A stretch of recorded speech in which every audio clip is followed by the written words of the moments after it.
So I didn't see this stat last night. Good morning and welcome to the show. My name is Mark Farzetta. This is the Farzy Show presented by MyBookie, mybookie.ag. I didn't see this stat till earlier this morning, and I still can't believe it. So I don't want to – the energy about the referees, I honestly – in the moment, I thought that the refs cost them in that final 27 seconds of the game. Brunson misses a shot. They get the rebound. They're able to, or Brunson gets the crawl with the bounce, and then they get another inbounds play, and they get the second chance 3 by Dante DiVincenzo. And I'm thinking, well, where's the timeout? There's no timeout awarded to the Sixers for some dumb reason why that happened. And it's because Nick Nurse tried to call timeout. The ball's getting inbounded. He can't call timeout. Maxey has the ball. Nobody calls timeout. Maxey doesn't call timeout. Maxey's busy getting pushed to the ground by Josh Hart. There is no foul. The least of my concerns in that situation was the timeout. The fact that Maxey got his jersey ripped, and then the fact that Maxey got pushed to the ground by Josh Hart, and there was no foul call. That's where the referees pissed me off. Forget about the timeout.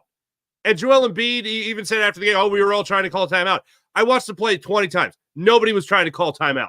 At the last second, you see Maxey hit the ground, lose the ball, and then you see Joel Embiid be like, "Oh, I should probably call timeout right now." And he puts his hands together for a second, and then nothing. You don't even have possession anymore. But here's what gets me, all right? More than the refs, because ultimately I hate when you have to look at the referees and be like, "That's the reason why we lost." That's not the reason why I lost. In the past 25 playoffs, okay? In the past 25 playoffs, there have been 1,700 teams that have been up by 5 points. 1,700 teams up by 5 points in the last 30 seconds. 30 seconds to go in the game. There have been 1,700 teams. 3 of them lost. The Sixers are now the 4th team to lose. That is 1,700 teams.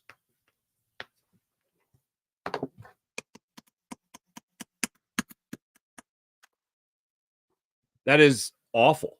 And that's where the Sixers are this morning. Once again, welcome in, everybody. This is the Farzy Show presented by MyBookie, mybookie.ag. If you would have told me going into last night's game that Joel Embiid and Tyrese Maxey are both going to score at least 34 points, so they combined for 69 points, 35 points from Maxey, 34 from Embiid.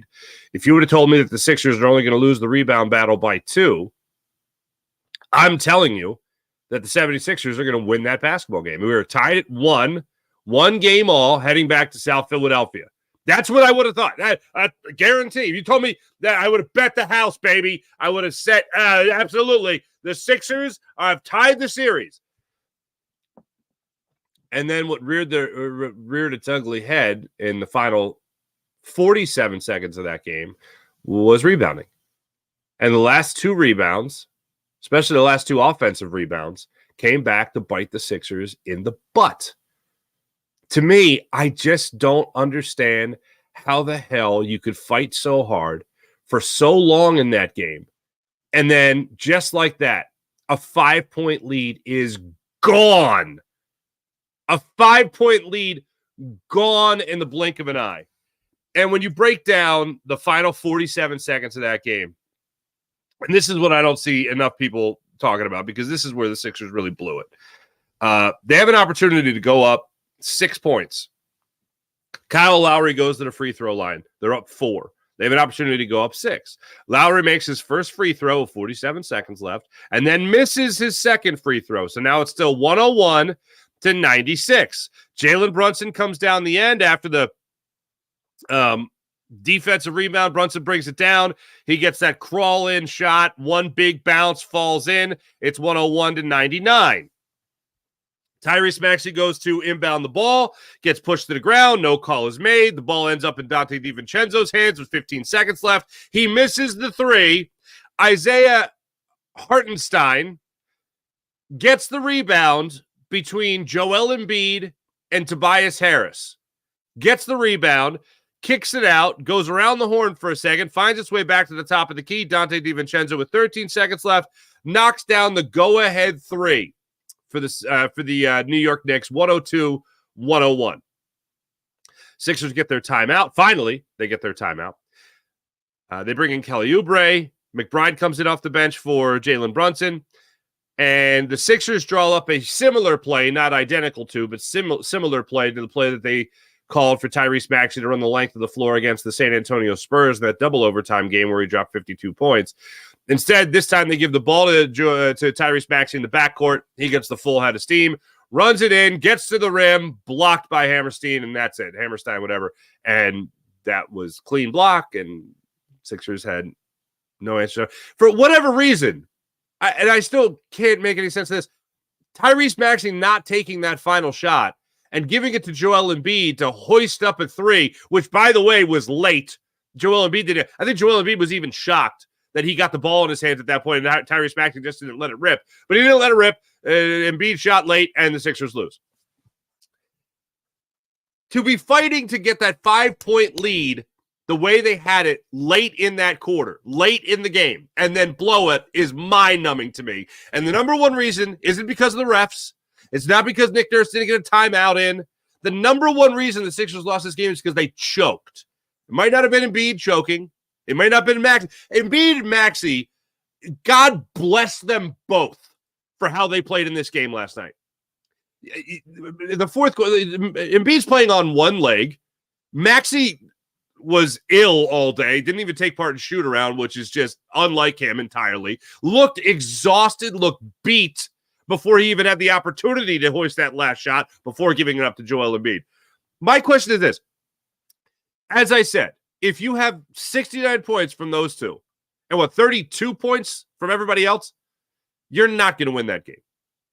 Nobody else on the 76ers was willing to step up at a big moment and help this team win last night.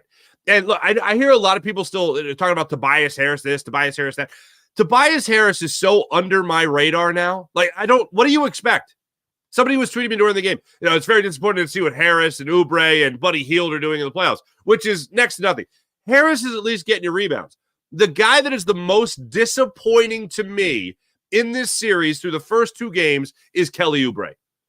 Kelly Oubre, in the last 2 months of the season, emerged as the third legit scorer behind Joel Embiid and behind Tyrese Maxey, especially, obviously, when Joel Embiid came back to end the season to play himself back into shape, only to twice tweak the knee injury. But Kelly Oubre has been non-existent in this series.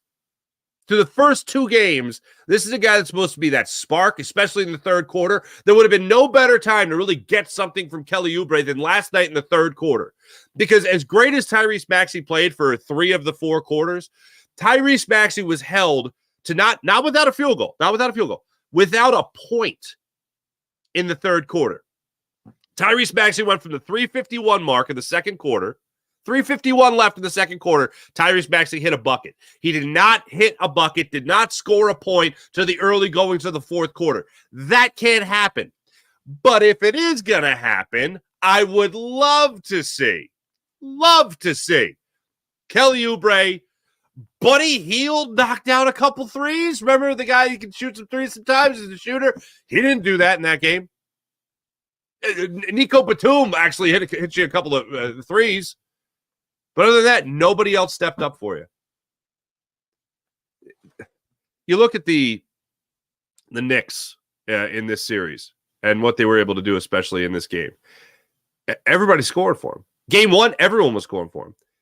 This game, game 2, again, everybody scored for them. The way this broke down, the Sixers had three people in double figures. They had the 35-point game from Maxey, 34-point game from Embiid, 10-point game from Tobias Harris. All right.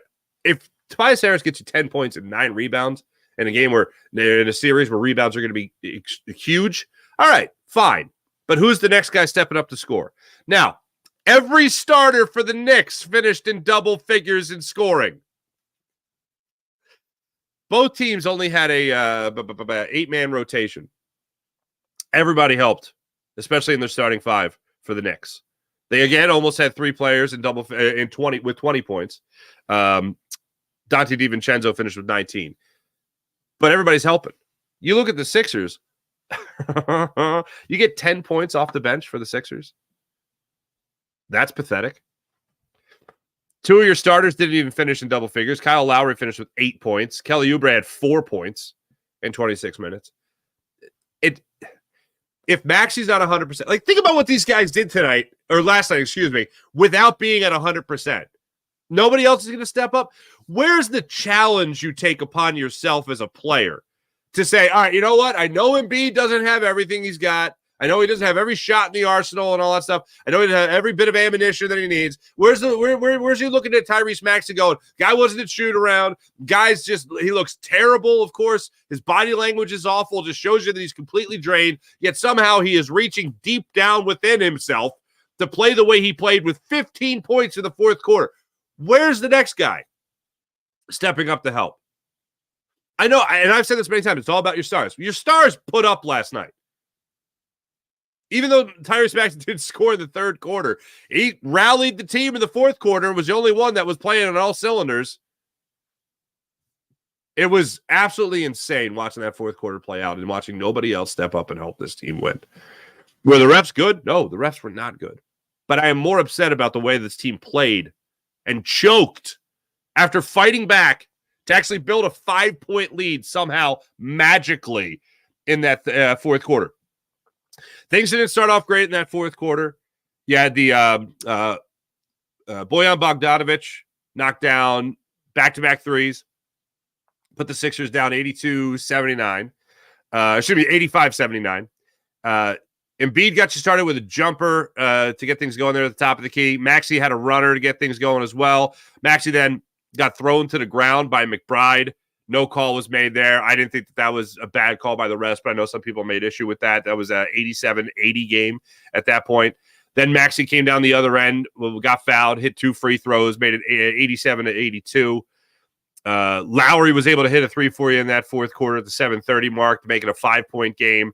Sixers down 5 points. Maxey came back with 7 minutes left. He knocked out a couple free throws, made it a 3-point game.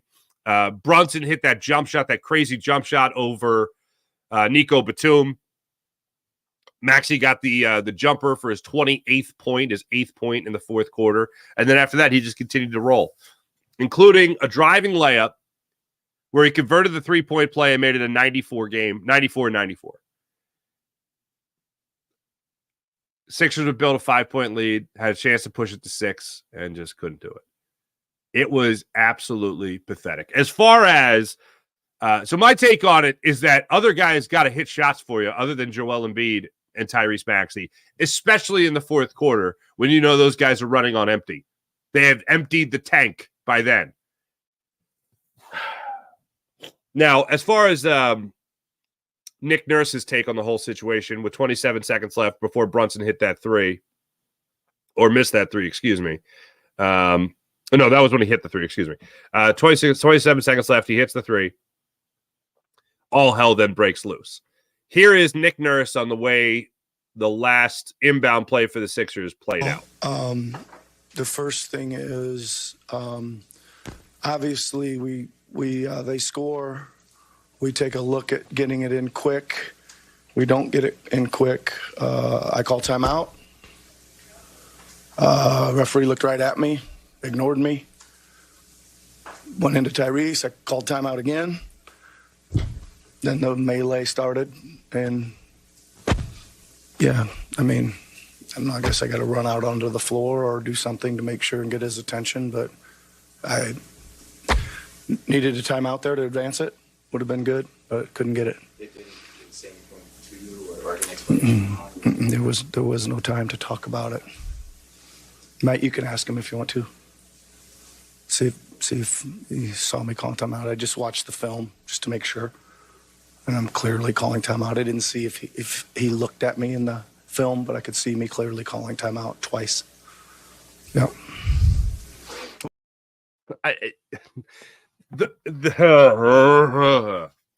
For the people on the podcast, this is going to be a very visual demonstration. The ball's being inbounded after Brunson's 3. Maxey collapses to the ball. He's being double covered. Josh Hart has his back to the inbounder, and he's just waiting to see who crashes. Maxey crashes, as one would predict, one would assume. Can't get the ball in. You see Nick Nurse then has his hands up like this, all right, like he's going to be ready to call the timeout. He then goes like this. Pulls it back. Okay? So if you're a ref, you might be about to call timeout. Go, even if you're looking right at the head coach, you might be going, no, he doesn't want it. Okay, fine.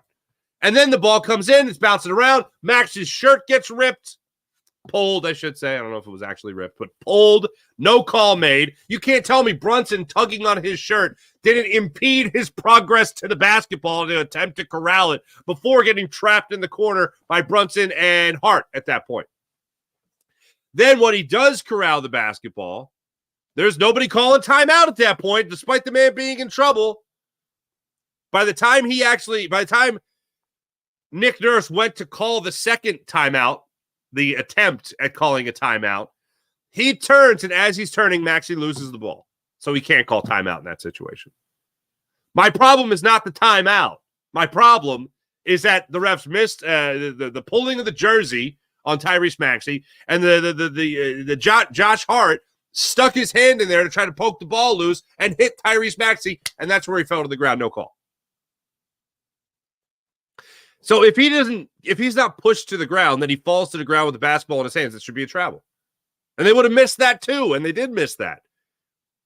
If he's not pushed to the ground and he falls with the ball in his hands, that's a travel. And they didn't call that either. So there's a little thing called a pool report. All right, we look forward to the last 2 minutes of the game and the report. What down there? Well, John Clark of NBC Sports Philadelphia put this out there last night. Early this morning, 5 o'clock in the morning, as a matter of fact. So let's get in a little closer here. This is what went down here. According to John Clark, it's my understanding that the NBA did not make an official available after the game because the NBA says the request was not made in time. So there is no pool report with an official. Cool. Thanks, NBA. Because this makes a whole lot of sense. You have a coach right after the game being like, I was calling timeout. I was looking right at the ref. The ref was looking right at me. The second time, I don't know if he was looking at me, but yeah, I don't know what happened. How do you have to make a request? There's not just the coaches and players. There's media obligations. The referee, especially if you know there's a controversy ending to a game, you have to formally request time with an official. That seems like it's something that should be corrected. I will say that. As someone who doesn't like to blame the refs ever, that seems like an oversight because sometimes you still want an explanation. Like, what were you seeing on that last play? What were you seeing on that last play? Because the coach really feels adamant that he was calling a timeout there, and you didn't see him. Also, why no call on Tyrese Maxey's jersey getting pulled? Why no call on Tyrese Maxey getting pushed from behind? Why no call on the travel when Tyrese Maxey fell to the ground and apparently there was no foul? Why? Why was all that? Why did all that go down? And why were there so many reviews that when you reviewed a play that was a foul and the review showed a foul, did you say, oh, wait, no, that wasn't a foul? And the case in point I bring up with that is Josh Hart's foul on, I think it was Maxey. It was either Maxey or Lowry, where they go up for a putback. Josh Hart is reaching over the top from behind of Kyle Lowry, and he falls to the ground. Oh, no, wait, I'm sorry. Tom Thibodeau challenged it, so he can't be wrong. Why would we ever say Tom Thibodeau is wrong? That just sounds terrible. So I tell you this because it's legit, but it's not the reason they lost. If you're Nick Nurse, I mean, you got to be looking at the guys that aren't named Tyrese Maxey and Joel Embiid. Would I like Joel Embiid to have more points, more rebounds in the fourth quarter? Sure, I would. But what you're getting from Joel Embiid right now is gravy compared to I don't even think he should be playing at this point. And I said that going into yesterday's game. I don't want Joel Embiid playing the rest of this series. I don't want Joel Embiid playing in the Olympics. I want Joel Embiid coming back as close to 100% healthy as he can for next year, because I don't see the Sixers coming back and winning this series. Now, Joel Embiid, you know what? I love this attitude from JoJo. Listen to Joel Embiid after the game. This is the right attitude to have, kids. We should be 2-0, so, we're good. We're going to win this series. We're going to win this.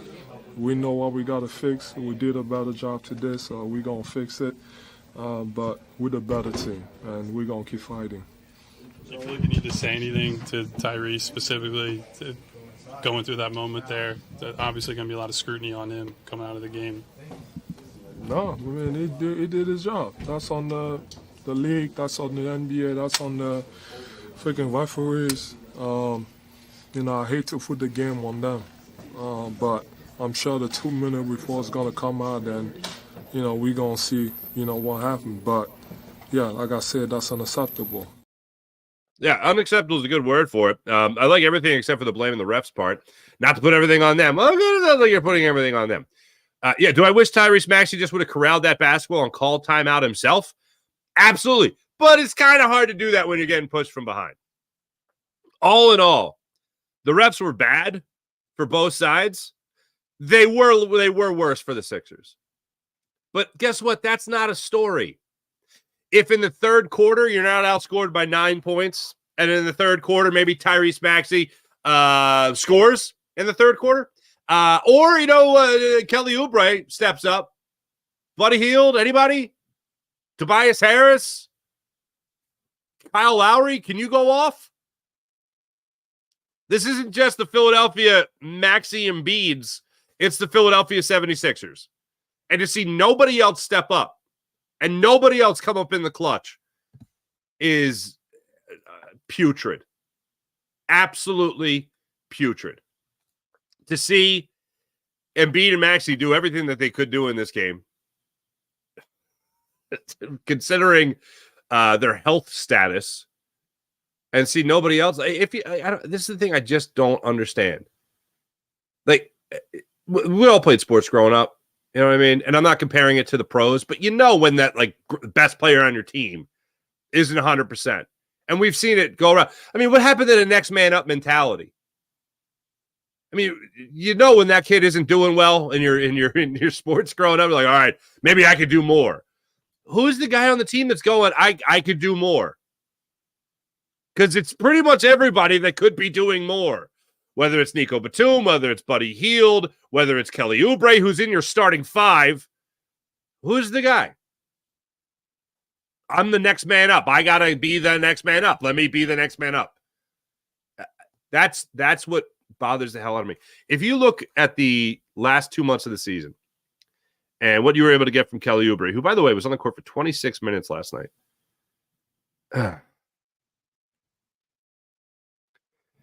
Granted, a lot of this is without Joel Embiid.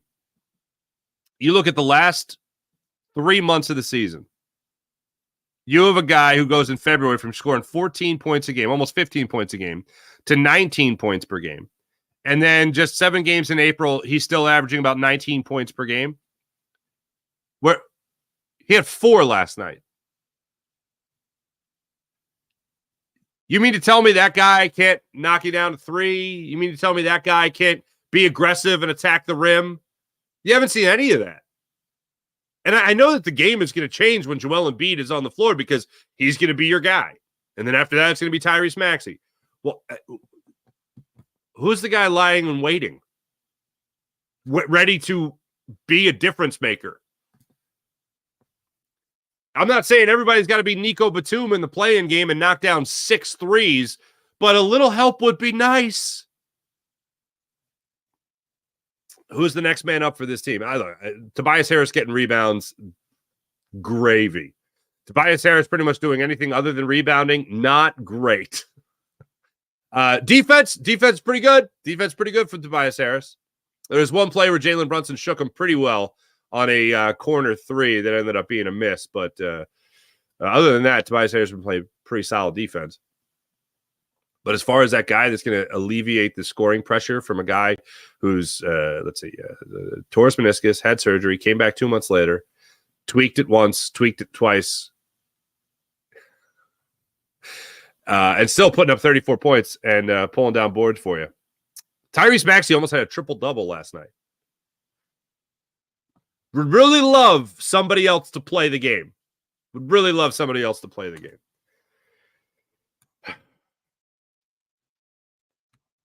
Also, I didn't love the idea of Joel Embiid after the first quarter having to go back to the locker room for whatever reason. I don't think that question was asked after the game. Hey, Joe, why'd you have to go back to the locker room? Everything all right?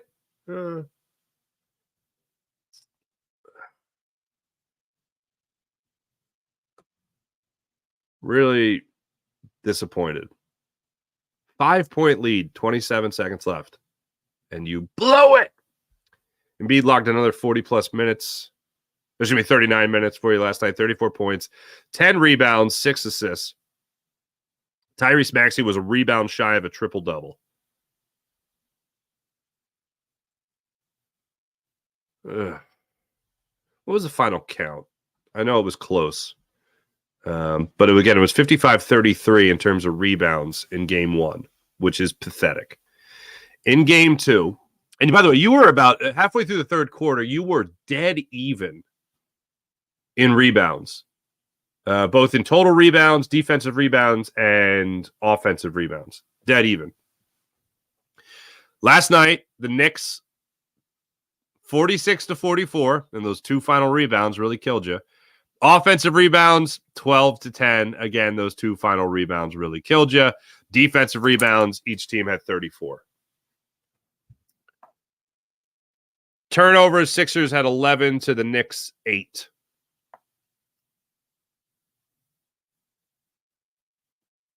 Pretty terrible. I'm dumbfounded. When Maxey hit the 3 to put you up 5, and I thought that was the dagger. About 109, I think it was left in the fourth quarter.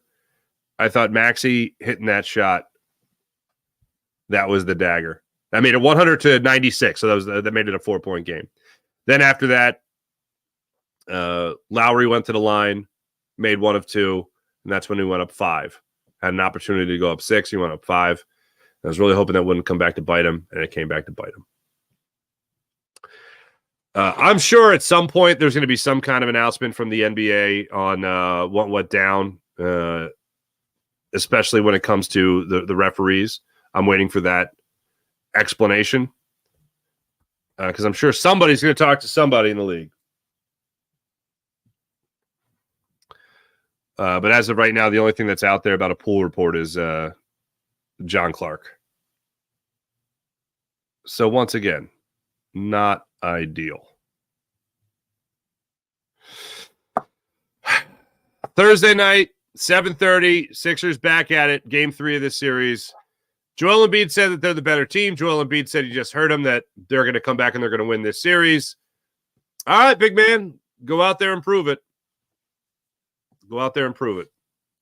Because it doesn't feel like that right now. It feels like the Knicks, when they face adversity, they find answers.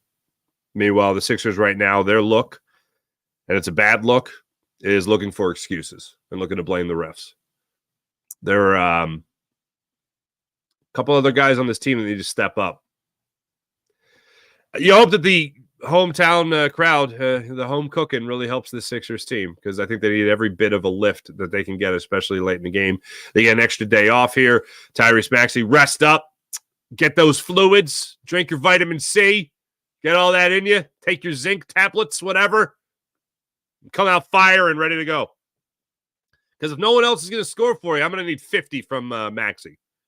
I don't think Joel Embiid has it in him to get 50. I think Maxey is the one that's going to have to get 50 for this team to win. Hey, did you see the report? Before I get to the Phillies. The report's out there now that, and I love this, and it happens every year. You guys aren't going to believe this, okay? But the NFL draft is Thursday, okay? The Eagles hold the 22nd overall pick, okay, in the first round there. Now, I hope you're sitting down, okay? For the people listening on their way to work, driving around, whatever the case may be, brace yourself. I'm going to drop this news on you if you haven't seen it yet. Howie Roseman is making phone calls about potentially moving up in the draft. Now, in case you didn't understand what I just said with that groundbreaking news that I just laid out for you, okay? A general manager in the NFL is doing his job the week of the draft. Now, I know this might be shocking for some people, but just stay with me here. Howie Roseman is calling people about potential draft day trade. I know, pick your jaw up off the floor. Now, here's the other thing. Howie Roseman could also, now stay with me here, move back in the draft on draft day. Now, hold on. In case you didn't hear that. He could move up. He could move back. Then he could also blow our minds and stay at 22 and make a pick at 22. Did you hear what I said? Do I need any further explanation? I know this is shocking news to everyone involved, everyone who gives a damn about what the what the Eagles could do in the draft. But Howie Roseman is working this week. I know. He doesn't just show up Thursday going, what do you guys want to do today? Oh, we have the draft? Oh, thank goodness I made some phone calls. This is just the point that we're at in this, this whole process. This is the point that we're at. So Howie Roseman, each of the last 3 years has not stood pat with where he's selected. He's moved up a little. He's moved back a little. He's made some trades. There you go. I still think it's really difficult for Howie Roseman, even though 2 second-round picks. I think it's going to be really difficult for him to sit on his hands for 70 picks.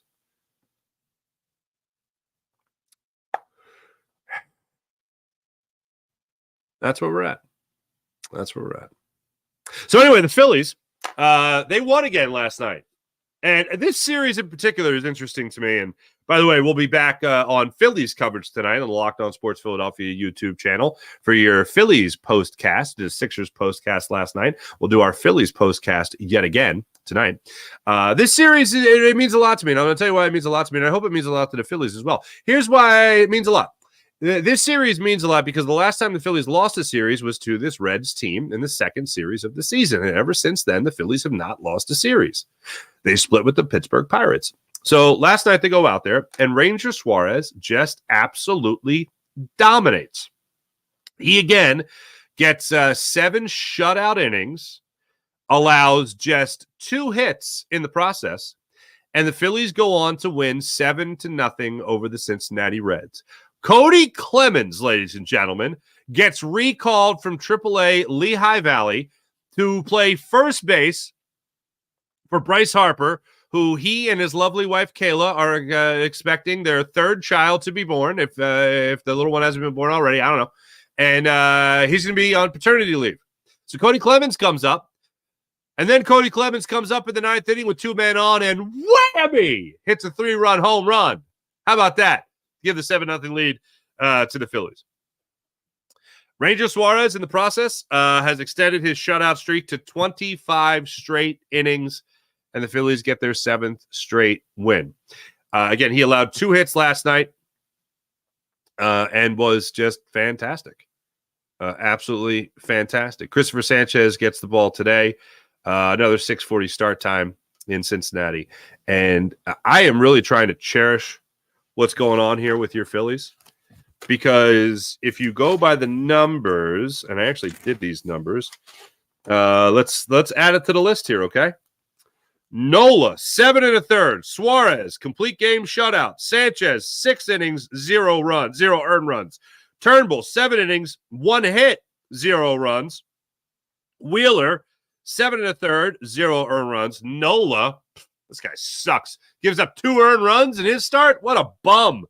So now let's see. It's 37.2, 44.2. So now 44 2/3 innings of work,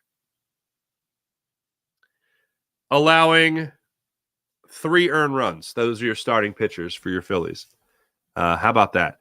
Also worth noting, aside from the rotation and how dominant they've been this year.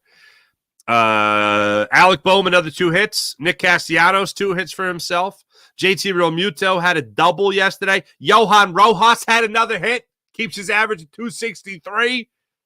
On-base percentage 323 for Johan Rojas. He tripled in yesterday's ball game. RBIs came by way of JT Realmuto, who hit his 9th. Kyle Schwarber drove in his 12th. Clemens 3, because of course. And Bryson Stott had 2 ribbies on the night, both by way of, I believe, sacrifice flies. Sacrifice fly, 1 for Stott. Oh, and the fielder's choice. That was the 3rd run of the game for the Phils in the 4th inning. And then Realmuto brought in Schwarber in the 5th with that RBI double, 4-0. And then Cody Clemens is like, I'll take it from here. Paternity list or not, I'm up here, baby. Let's go. Christopher Sanchez, like I said, gets the start for the Phillies tonight. I need another Phillies win. I've decided I need that tonight. Big time. I need that pick-me-up for the Phils. Let's see here. Andrew Abbott, that guy, that fella. He started against the Phils in that previous series. That's the game the Phillies won. That's the game where Harper tattooed that ball right up the middle. Line drive back at the pitcher, back at Abbott. He just gloved it, and that was that. So Phillies will be taking on the lefty tonight. So that's what you got going on for your Philadelphia Phillies. Good times. Hey, let me tell you about MyBookie. MyBookie.ag. All they have to offer. MyBookie. MyBookie.ag. Download the app. Use promo code FARS. You get up to $1,000 redeemable cash bonus at MyBookie. MyBookie.ag. Want to bet on the world of basketball? You can do it at MyBookie.ag. How about the world of baseball? You can do it at MyBookie.ag. Bet on the world of hockey. You can bet on television. Did you know that? You can bet on who's going to end up with who in some dating thing you're watching. I'm not, but you might be. On the Game Time app. Ooh, how about the world of politics? You like politics? Neither do I. But you can bet on it at MyBookie. MyBookie.ag. So download the app. Create an account. Use promo code FARSY and get up to $1,000 redeemable cash bonus at MyBookie. MyBookie.ag. How about the Game Time app? I love this app. If you guys want to go to the game Thursday night, your best bet's the Game Time app. That's where you get the guaranteed lowest price on the Game Time app. If you find tickets on another site or app for less money in the same section or row, the Game Time app will credit your account 110% of the difference. That's how great they are. So if you want to go to the game, the big comedy show, the big concert, the big event, Game Time app has you covered. It's never been easier, more efficient, and how about this, more reliable than the Game Time app to buy your tickets. Thanks to the Game Time app. They also have flash ticket deals, zone ticket deals. They even have ticket deals for an hour after the event starts. So if you're going to a concert or a comedy show, you might miss the opener, little of the middle, you know what I'm saying? But you're going to see your headliner at a great discount price at the Game Time app. Download the Game Time app, create an account, use promo code FARSY, and get $20 off your first purchase at the Game Time app. How about PHL Sports Nation, Philadelphia Sports Nation, enhancing your Philadelphia sports fan experience across all social media and blogs. That's PHLSportsNation.com. Let's get into the chat check and see how you guys are doing. James Alexander, good morning. The refs screwed the Sixers. The refs were terrible. I don't disagree with this. Daniel, good morning. Sean Kilray, good morning. Fuji, I owe you a text. I owe you a text back. What's up, buddy? IBH, good morning, everyone. Good morning, IBH. Mo, hello, Mo. Nick Soriani is back. Go New York. Go New York, go. Wow. Mo. What a brilliant chant. Hold on, let me see if I got this.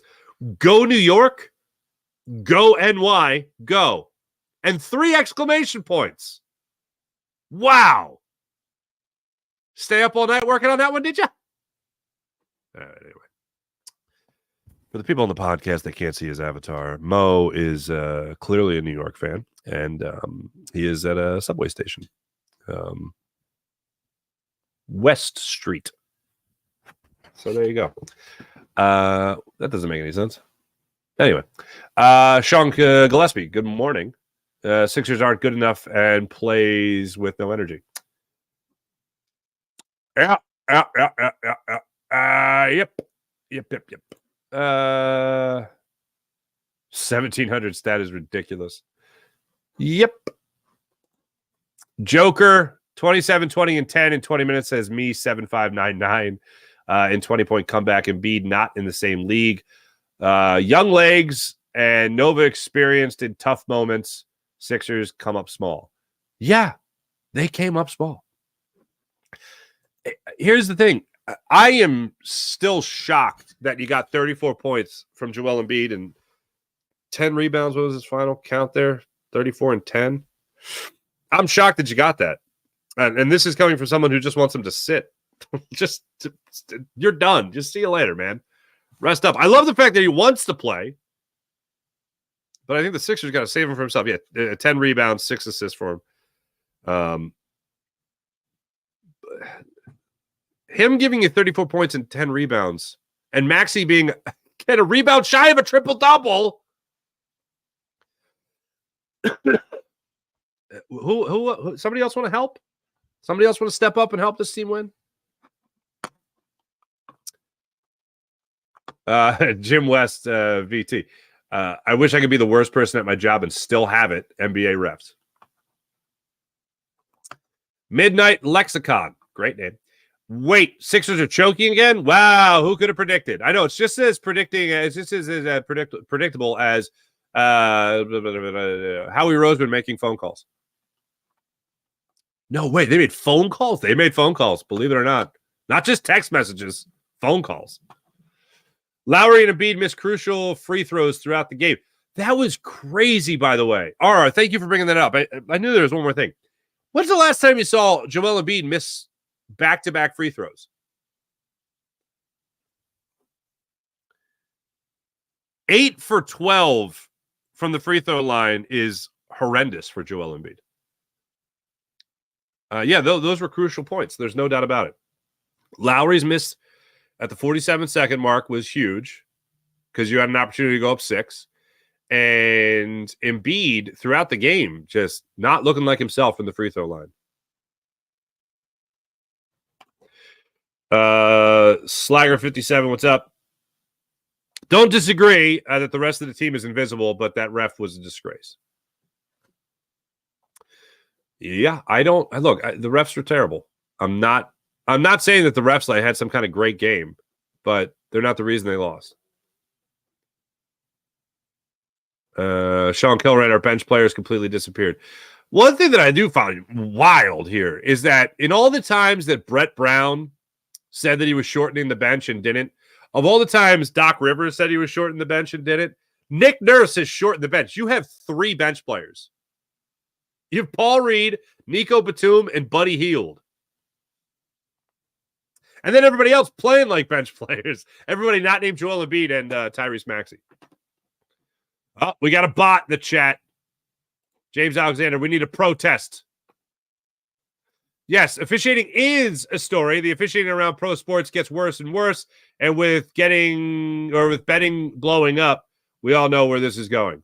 It absolutely is a story. I'm not saying it's not a story. I'm not saying what I'm saying is it's not the number one reason they lost.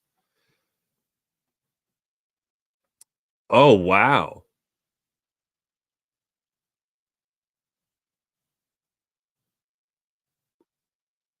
Whoa. That play with Joel traveling with the basketball and getting tangled up with Hart. What's your take on that, Farzy? I'm trying to think of the play.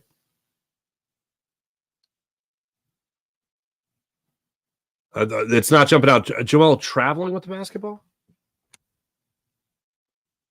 I remember the Hart play where he knocked Hart down. Well, Hart flopped is what happened.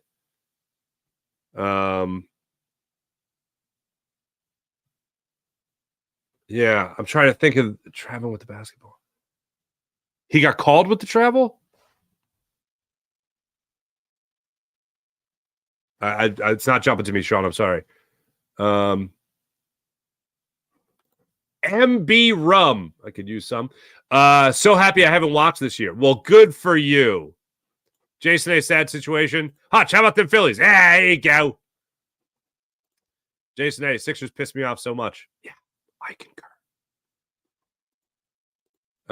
Fuji, these guys have to step up.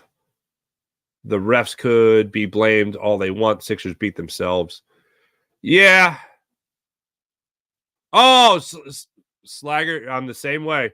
Thought the bench was going to be the reasons the Sixers were going to perform better in the playoffs, but it's looking the other way. Having said that, NBA 7-game series often stay on server. Okay.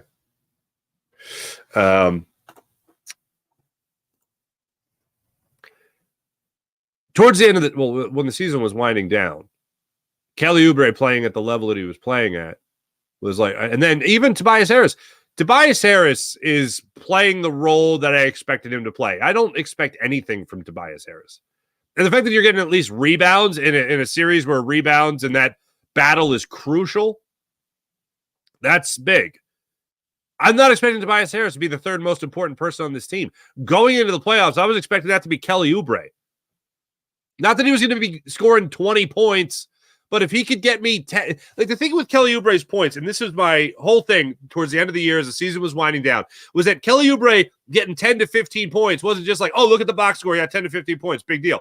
It was that in a third quarter where maybe Tyrese Maxey, offensively speaking, is disappearing and not scoring at all, that's where you would have a guy like Kelly Oubre really choose his spots wisely. And he would be that spark. He would drive the lane, get the N1, convert the three-point play, hit a clutch three, get a big rebound, get a big steal, something to help momentum for the Sixers. And he hasn't done that. He hasn't done that at all. And that's what's disappointing. And I'm not expecting Nico Batum to all of a sudden just be hitting 6 threes a game.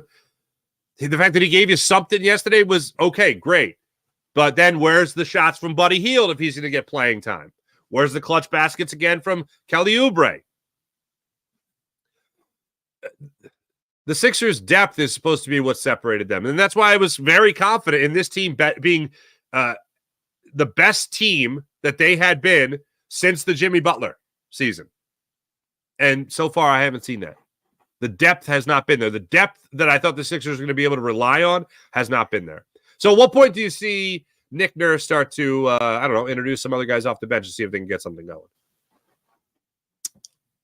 That's got to be a warning shot? That's got to be the threat if you're Nick Nurse to the rest of the team? Sean Gillespie, no one besides Embiid or Maxey wants to be the next man up. Team needs major shakeup with youth infusion next season. Oh, God, how often have we said that? Mia Sanchez, good morning. At least the Phillies are winning some in April. I'm not shocked about the Sixers. All right, well, that's fair enough.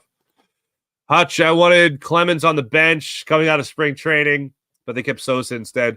Don't feel like the modern MLB is set up with so many spots taken by the bullpen now. Fair. Yeah, that's fair. I think it's fair. Sosa just plays multiple positions in the infield. So, yeah, I understood that move. But, yeah, I like Cody Clemens being up, and he's a really good defensive first baseman. So is Harper, but I don't mind Cody Clemens getting the call up at all.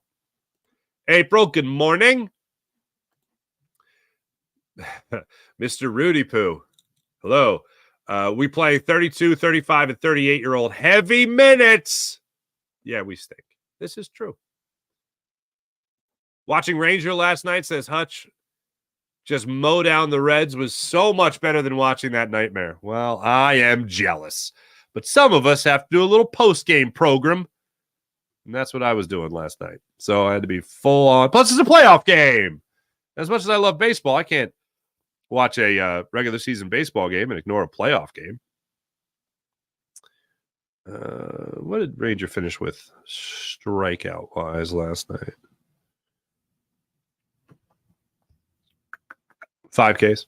Modest night from Ranger. 88 pitches. That did jump out to me, but he's thrown a lot. Nick Nurse has not made one adjustment lineup-wise. Yeah, that's pretty disappointing. Oh, Tyvita. Oh, goodness gracious. I'm sorry. I'm so mad. The refs were terrible. They definitely caused that game. Cost, I think that's supposed to be. Vince Rubin, we're not watching Thursday. We got the draft fund. I figured. Good morning, everyone, by the way. Good morning, Tybita. Chad Crawford, good morning, Farzi. Good morning, Chad. Ranger is a damn pitcher, not just a thrower. He's like Jamie Moyer with better velo. He's all about the three most important things when buying real estate: location, location, location. Very nice. Whoa, the NFL GM is actually making phone calls. I know, right? I know. Pick your jaw up off the ground, man. Pick your jaw up off the ground. Jim, this is the gripe that I agree with. The Knicks are pulling the 76ers jerseys out of their pants every game this series. Then JoJo gets a ticky-tack tee for tossing a ball. Huge disparities in the calls. 76ers are owed 2 games by the refs. All right, Chad Crawford, great work by you. I can't believe that leaked.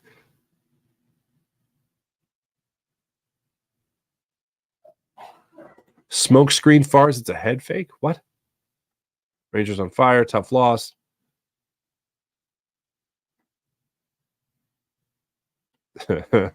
King Marcus Ellington. King, hello. Harris is the worst. Not going to disagree.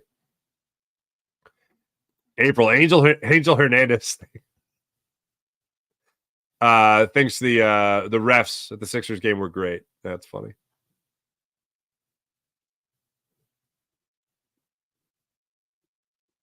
Oh my God. Dirty D. I'm sorry, Farzi. I'm a huge Knicks fan, and last night was the greatest comeback since Reggie's 8 points in 7 seconds. That was pretty amazing with the Pacers. I give the Knicks credit. They didn't say die. They got the 2 clutch rebounds when they wanted to get the rebounds. I don't take anything away from the Knicks, but if I criticize the Knicks, it's a Knicks show. You know what I mean? If I praise the Knicks, oh God, that's the end. But I have to look at the Sixers and what the Sixers did wrong, and they did a lot of things wrong in that game. Yeah, the Knicks never said die, and when they needed to go back in dominant rebound mode, they went back into dominant rebound mode. When I say they needed to go back into it, I mean the final 27 seconds of that game. William Waller, the Sixers are going to have to make a tough decision on Joel Embiid. Yeah, they are. Shane Moon, Tobias Harris looking more like Ben Simmons now. Doesn't want to take shots when he's open. I'll do you one better. I wish he would be more of Ben Simmons. I want Tobias Harris to be more of Ben Simmons. I want him to shoot less, pass more, rebound more, better defense. The less shooting, the better from Toby, the better. The less shooting from Toby, the better. That's what I should say. Yeah, there you go. Thanks, everybody in the chat. You guys are wonderful, as per usual. Like I said, Thursday night, they're back at it, but there's a little thing called the NBA draft going on. So just to acknowledge that for all you wonderful people, I will do that. WC, no Brett Brown, no Glenn Rivers, no Ben Simmons, no James Harden.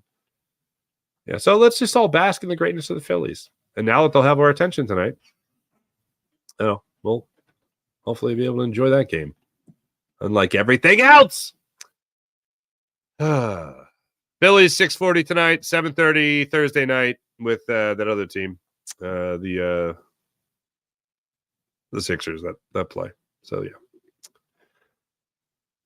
today's gonna suck until 6:40, and I'll have a nice distraction called the Phillies. Make sure you guys subscribe to the Farzi Show YouTube channel. Make sure you guys subscribe to the Jacob Media YouTube channel. Make sure you guys subscribe to Locked On Sports Philadelphia. That's Locked On Sports Philadelphia for my postcasts for both the Phillies and your 10-9-8 76ers. Thanks for watching. Thanks for listening. My name is Mark Farzetta. This is the Farzi Show presented by MyBookie, mybookie.ag. Catch you guys tonight on the Locked On Sports Philadelphia YouTube channel for a Phillies postcast. And then we'll be back with you guys tomorrow morning. See you then. Bye.